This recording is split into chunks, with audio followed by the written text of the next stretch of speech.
Abra em 2 Reis, capítulo 5. Vamos fechar os olhos por uns instantes? Querido Deus, apresentamos a Ti este culto, Senhor. Toda adoração que fizemos foi para Ti. Neste momento, Senhor, queremos pedir que o Senhor venha falar conosco através da Tua palavra. Que não seja a carne, mas o Teu Espírito a falar com a Tua igreja, Pai. Nós queremos Te ouvir. Estamos aqui porque cremos que só o Senhor é Deus e que a Tua verdade está na Tua palavra. Então, venha nos edificar em nome de Jesus. E em nome de Jesus, eu repreendo toda força contrária, toda força das trevas, todo espírito maligno que venha tentar roubar esta palavra. Ele está impedido de agir em nome de Jesus. Amém. Essa passagem, igreja, é muito conhecida. Então, eu vou ler primeiro, só que eu vou pular alguns versículos, para não ficar muito extenso, tá bom? Vou começar no capítulo 5, versículo 1. Naamã, comandante do exército do rei da Síria, era grande homem diante do seu senhor, e de muito conceito, porque por ele o Senhor dera vitória à Síria. Era ele herói da guerra, porém leproso. Saíram tropas da Síria e da terra de Israel. Levaram cativa uma menina, que ficou ao serviço da mulher de Naamã. Disse ela à sua senhora: tomara o meu senhor estivesse diante do profeta que está em Samaria. Ele o restauraria da sua lepra. Vamos para o versículo 9. Veio, pois, Naamã com os seus cavalos e os seus carros e parou à porta da casa de Eliseu. Então Eliseu lhe mandou um mensageiro dizendo: vai, lava-te 7 vezes no Jordão, e a tua carne será restaurada e ficarás limpo. Versículo 14. Então desceu e mergulhou no Jordão 7 vezes, consoante a palavra do homem de Deus. E a sua carne se tornou como a carne de uma criança, e ficou limpo. Voltou ao homem de Deus. Ele e toda a sua comitiva veio, pôs-se diante dele e disse: eis que agora reconheço que em toda a terra não há Deus, senão em Israel. Agora, pois, te peço, aceites um presente do teu servo. Porém, ele disse: tão certo como vive o Senhor, em cuja presença estou, não aceitarei. Instou com ele para que o aceitasse, mas ele recusou. Disse Naamã: se não queres, peço-te que ao teu servo seja dado levar uma carga de terra de 2 mulos, porque nunca mais oferecerá este teu servo holocausto nem sacrifício a outros deuses, senão ao Senhor. Nisto, perdoe o Senhor a teu servo, quando o meu senhor entra na casa de Rimom para ali adorar, e ele se encosta na minha mão, e eu também me tenha de encurvar na casa de Rimom. Quando assim me prostrar na casa de Rimom, nisto perdoe o Senhor a teu servo. Eliseu lhe disse: vá em paz. Amém? Amém.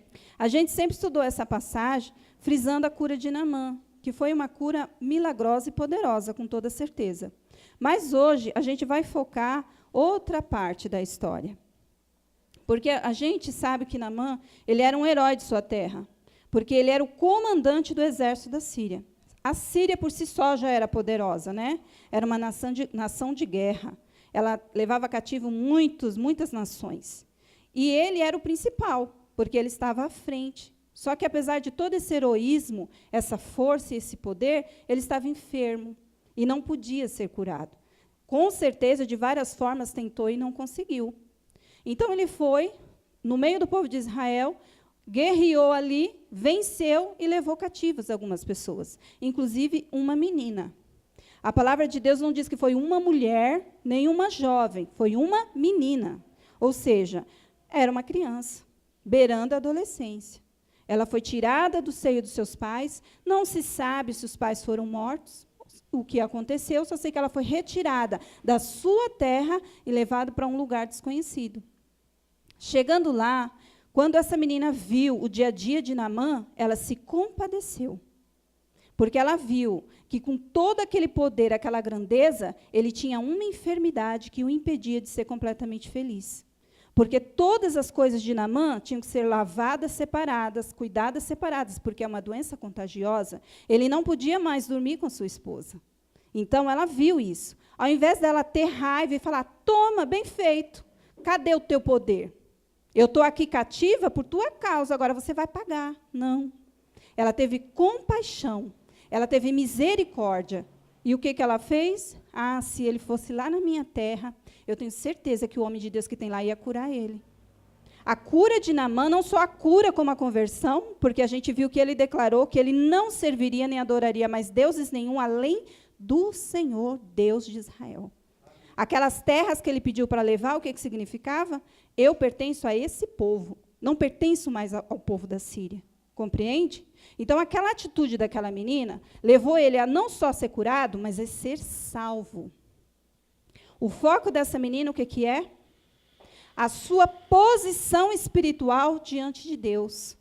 Você não pode deixar que o mundo dite as regras na sua vida. Ela estava num deserto, ela estava numa terra pagã, repleta de deuses estranhos. Só que o Deus vivo e verdadeiro, ela guardou aqui e aqui. Ela não tinha mais como chegar, mãe, me explica isso. Pai, como que é aquilo? Tio, me ajuda. Ela estava sozinha. Só que ela não se deixou escravizar espiritualmente. Espiritualmente, ela estava livre. Porque Cristo veio para quê? Para nos libertar. Ela estava fisicamente como escrava, mas espiritualmente ela estava livre. Por que ela estava livre? Porque ela teve base, ela teve alicerce em sua vida. Certamente os pais dela, porque naquele tempo as meninas não eram permitidas entrar em sinagogas para aprender, as mulheres, somente os homens. Então, a estrutura espiritual que ela teve, ela recebeu em casa, ela recebeu dos pais.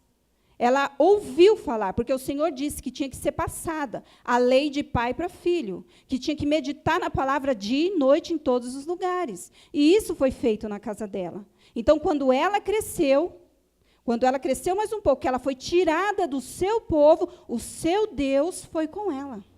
Assim temos que ser. Todos nós passamos por lutas, passamos por dificuldades, porque o Senhor deixou claro que teríamos aflições. A diferença vai estar no quê? A maneira que a gente se coloca diante de Deus. Ou você se entrega na luta, ou você decide lutar porque você crê que tem um Deus vivo e poderoso. Esta é a diferença. Se você se coloca nesta posição, você não só se salva, como você salva quem está em tua volta. Você salva quem está na tua casa e você salva os seus vizinhos e as pessoas que têm contato com você. Porque eles vão ver que realmente existe um Deus todo-poderoso que habita na sua vida. Foi isso que aconteceu com Naamã. Ela tinha esse Deus. Esse Deus não nos permite nos vingar. Quando temos a presença de Deus em nós, quando oramos, temos comunhão, estudamos, meditamos na palavra de Deus, nós absorvemos cada vez mais a essência do Senhor. A essência do Senhor é o quê? Amor. Nós não teremos tempo para pensar em vingança, nem troco, nem coisa errada. A gente consegue ter o equilíbrio, o domínio próprio. E o Senhor, Ele faz a justiça do seu povo. Ele disse, eu vou te justificar. A vingança pertence a mim.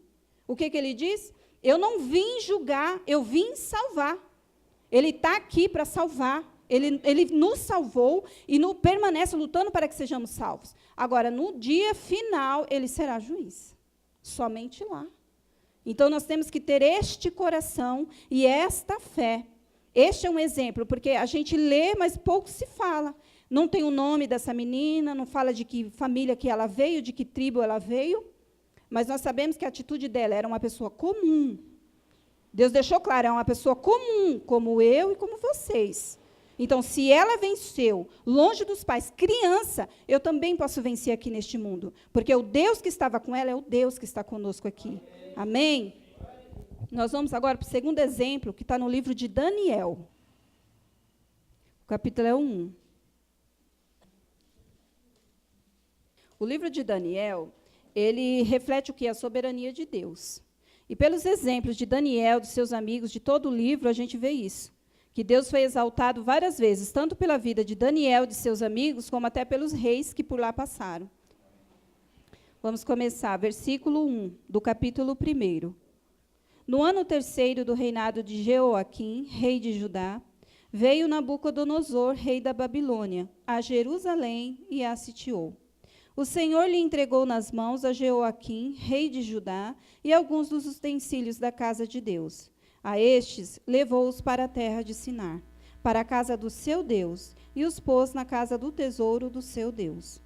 Disse o rei a Aspenaz, chefe dos seus eunucos, que trouxesse alguns dos filhos de Israel, tanto da linhagem real como dos nobres, jovens sem nenhum defeito, de boa aparência, instruídos em toda a sabedoria, doutos em ciência, versados no conhecimento, e que fossem competentes para assistirem no palácio do rei e lhes ensinasse a cultura e a língua dos caldeus. Determinou-lhes o rei a ração diária das finas iguarias da mesa real e do vinho que ele bebia, e que assim fossem mantidos por 3 anos, ao cabo dos quais assistiriam diante do rei. Entre eles se achavam dos filhos de Judá, Daniel, Ananias, Misael e Azarias.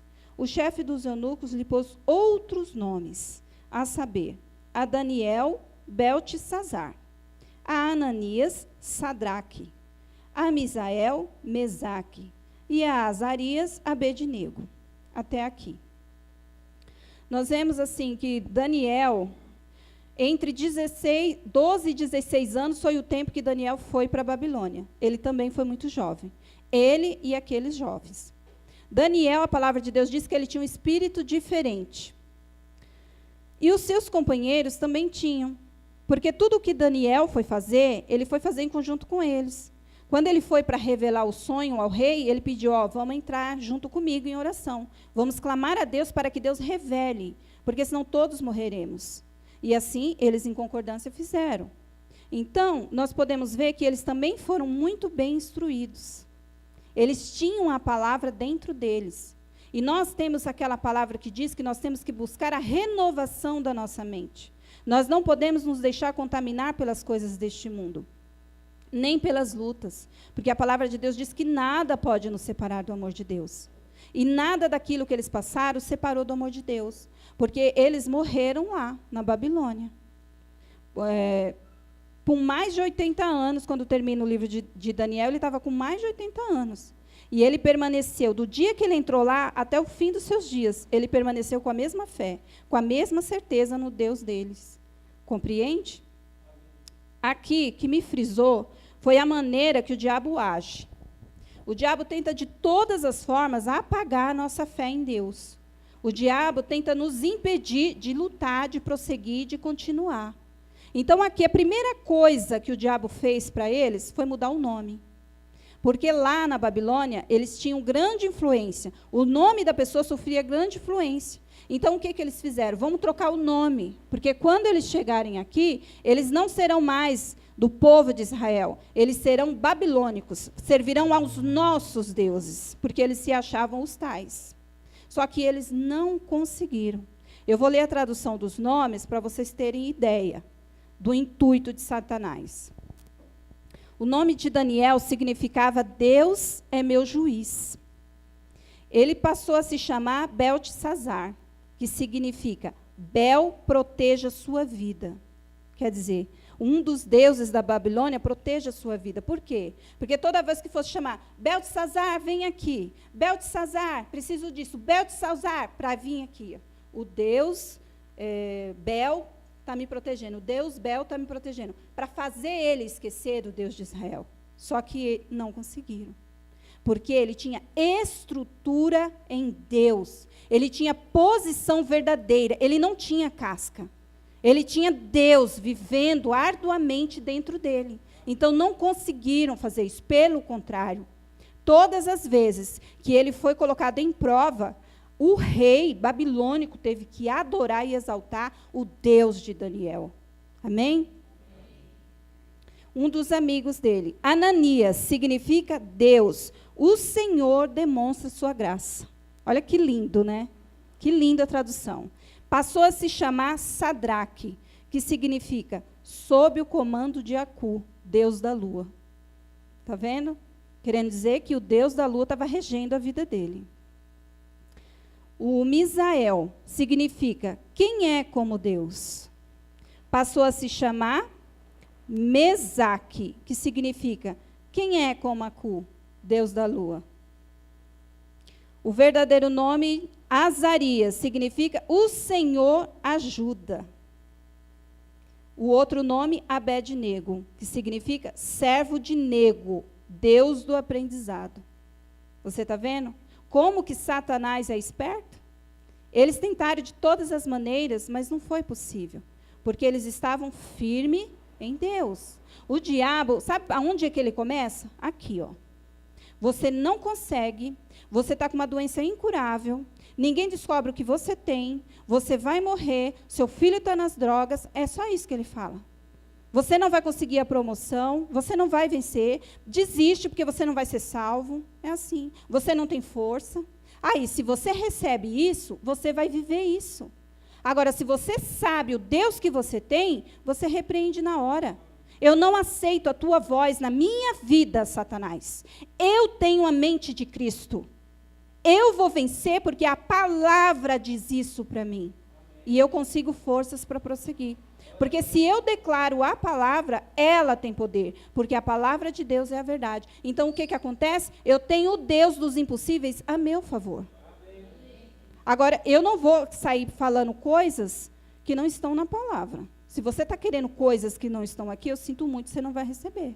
Agora, se você está debaixo da proteção desse Deus, ele guerreia a teu favor. Vocês podem ver, Daniel e seus amigos, eles passaram longos anos na Babilônia. Eles passaram lá cativos, eles estavam como escravos. Eles tinham posições proeminentes por causa da fidelidade deles. Deus foi exaltando eles, mas eles não podiam sair de lá se eles quisessem. Só que eles venceram. Deus nunca deixou eles sozinhos.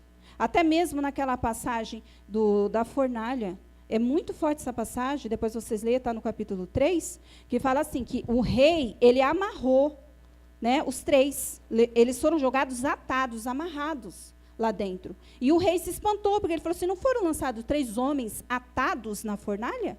Como que agora eu vejo 4 soltos, passeando pela fornalha? E o 4º homem tem a aparência do Filho dos deuses.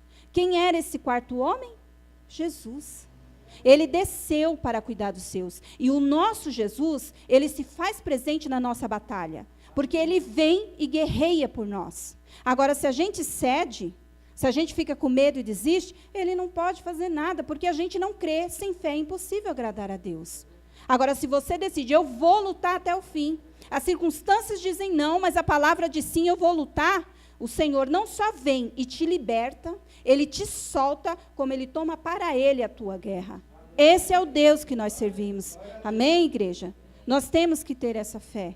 E nós temos que vigiar para não deixar que Satanás domine a nossa mente. Porque este é o intuito dele. Amém? Amém.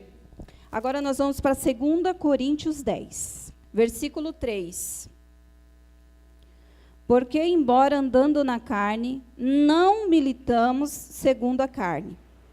Porque as armas da nossa milícia não são carnais, e sim poderosas em Deus, para destruir fortalezas, anulando nós sofismas e toda altivez que se levante contra o conhecimento de Deus, e levando cativo todo pensamento à obediência de Cristo.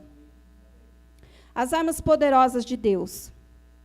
Não existe arma mais poderosa que a nossa fé, que a nossa oração, o estudo da palavra, o jejum, a nossa perseverança em Deus. Não existe mais forte do que isso. Se você está vivendo desta forma, todas as suas petições estão sendo reconhecidas diante de Deus. No tempo dele, ele trará a resposta. Nem sempre o nosso tempo é o tempo dele, mas a resposta vem, se você persevera e permanece. Mas o que eu vou frisar é o versículo 4, a palavra sofismas. Eu pesquisei, o significado dela é o seguinte: argumento falso ou raciocínio defeituoso, intencionalmente feito para enganar, dar aparência de verdade a coisas falsas, alterar, falsificar. É isso que o diabo tem feito. Ele tem tentado implantar na nossa mente o que a gente não é. É tudo mentira, é tudo falsidade. Ele coloca sofismas, olha, intencionalmente feito para enganar. Se você recebe o que Satanás está colocando na tua mente, você vai viver o que ele quer. E você nunca vai vencer em nada. Muito menos chegar na salvação, que é o principal. Nós temos, e aqui está escrito que nós que temos que anular esses sofismas. Olha, porque as armas da nossa milícia não são carnais, e sim poderosas em Deus para destruir fortalezas, anulando nós sofismas. Nós temos que ter essa posição. Eu não aceito. Eu não posso aceitar na minha mente nada que não é de Deus. Se eu percebo que tem algo errado aqui, eu tenho que repreender e anular na hora pelo poder do nome de Jesus. A palavra de Deus diz que nós temos que ter o quê? A mente de Cristo. A mente de Cristo está em cima, a de Satanás está lá embaixo. Eu tenho a mente superior porque eu estou em Cristo. Então eu não tenho que aceitar sofisma de Satanás. Eu não posso aceitar as mentiras que ele joga contra mim. Eu sou o melhor de Deus. Deus tem planos para mim. Deus sonhou comigo. Deus me ama. Eu vou vencer. Amém. É assim. Satanás, ele coloca derrota, somente derrota. Principalmente quando você se coloca numa posição de fazer algo para Deus. Você se coloca na posição, eu vou servir, eu vou vencer, eu vou conseguir. Aí ele começa, dia após dia, você não vai conseguir, desiste, não adianta, não tem jeito. Você não foi escolhida, você não foi separado. Ele coloca tudo isso. Tem pessoas que caem em depressão, tem pessoas que desistem da vida, fica doente, por causa das mentiras que Satanás coloca na mente. São apenas sofismas, argumentos falsos feitos para te enganar e te separar de Deus. Porque o propósito do Senhor é salvar. Então, Ele quer que a gente trilhe esse caminho. O Senhor não quer que a gente se perca no caminho, e muito menos que a gente fique comendo migalhas, sofrendo. O Senhor é o nosso socorro sempre presente. Ele falou o quê? Eu estarei contigo todos os dias, até a consumação dos tempos. Ele não disse, eu fiz a minha parte, estou lá em cima, agora se vire e chegue até aqui. Além de tudo o que ele fez, ele falou, eu estarei contigo, eu enviarei o Consolador. Isso é cuidado de Deus. Nós não podemos esquecer disso. Isso tudo é a prova do amor de Deus. Nós temos que nos agarrar nessa palavra, todos os dias. Temos que estudar, meditar, receber de Deus, aprender de Deus. Temos que orar, jejuar, nos santificar, viver com alegria na presença do Senhor, porque Ele tem o melhor para nós. Amém? Para encerrar, igreja, abre em Romanos 8, versículo 31. Que diremos, pois, à vista destas coisas? Se Deus é por nós, quem será contra nós?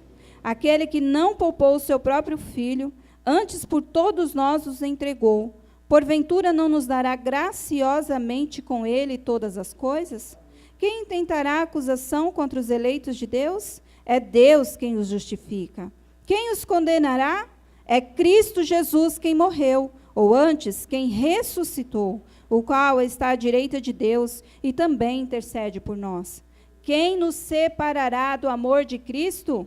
Será tribulação, angústia, perseguição, fome, nudez, perigo, espada?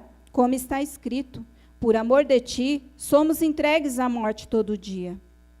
Todos fomos considerados como ovelhas para o matadouro.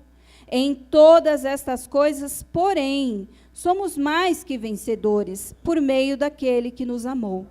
Porque eu estou bem certo de que nem a morte, nem a vida, nem os anjos, nem os principados, nem as coisas do presente, nem do porvir, nem os poderes, nem a altura, nem a profundidade, nem qualquer outra criatura poderá separar-nos do amor de Deus, que está em Cristo Jesus, nosso Senhor. Glória a Deus! E essa é a mais pura verdade. As nossas lutas nesta terra não podem nos separar do amor de Deus. O amor de Deus foi derramado sobre nós. E nada pode nos tirar isso.